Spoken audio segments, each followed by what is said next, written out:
Alors, je vais commencer par le souvenir du merveilleux.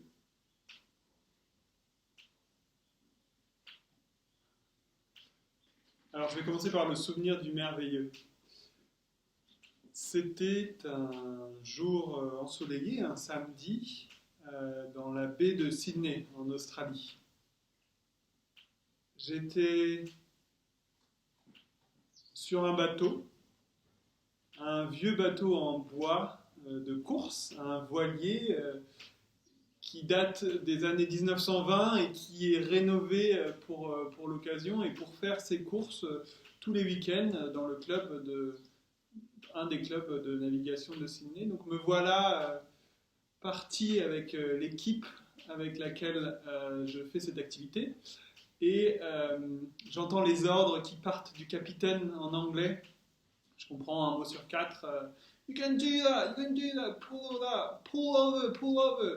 Je me retourne, je revois encore la tête de mes navigateurs qui ne comprennent pas et qui sont dans cette activité très rapide de la course. Le vent s'engouffre dans les voiles et les embruns me prennent au visage. J'ai la vue qui est brouillée, les cheveux qui sont plaqués sur mon visage et la sensation du vent qui rentre dans tout mon corps. Mais le soleil est là, en haut, il brille, il fait chaud, l'eau est bleue et la vitesse est grisante. Le bateau file vers le cap, nous remontons le vent au près, c'est-à-dire que le bateau, lui, va au plus près des vents, les voiles sont tendues au maximum et notre corps à tous sur le bateau est tendu aussi à l'inverse de la gîte. Nous sommes là pour équilibrer le bateau à ce moment-là. Et là, la manœuvre. La manœuvre fait que nous devons lâcher les voiles d'un coup, ça claque au vent et nous voilà partir contre le vent et se retourner doucement. Et enfin, il faut aller de l'autre côté.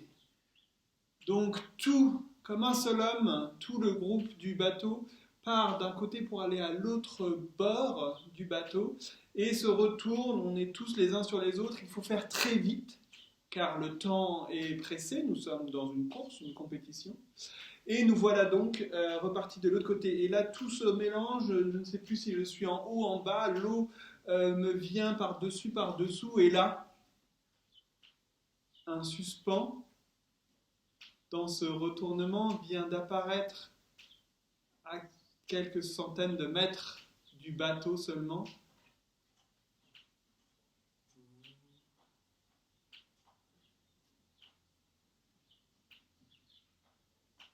Un périscope, un sous-marin sort de l'eau. Le périscope d'abord, puis l'unité supérieure et enfin tout le pont du sous-marin.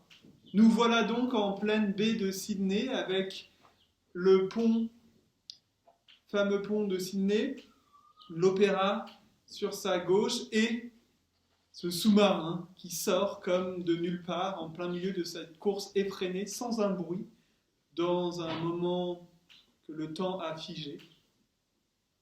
Et juste 30 secondes de ce surprenant spectacle et nous sommes repartis en finalement reprenant le vent arrière, donc cette fois-ci les voiles sont tendues et là les nouveaux ordres du capitaine se sentent venir, on ne comprend rien mais il faut y aller, alors quelqu'un prend une barre et on continue et là on met le spinnaker en place et c'est magnifique. On part sans un bruit en remontant le vent s'engouffre dans cette voile énorme qui est le spinnaker et qui permet, tel un grand montgolfière finalement, de prendre le plus de vent possible et de repartir vers le point d'arrivée de cette course.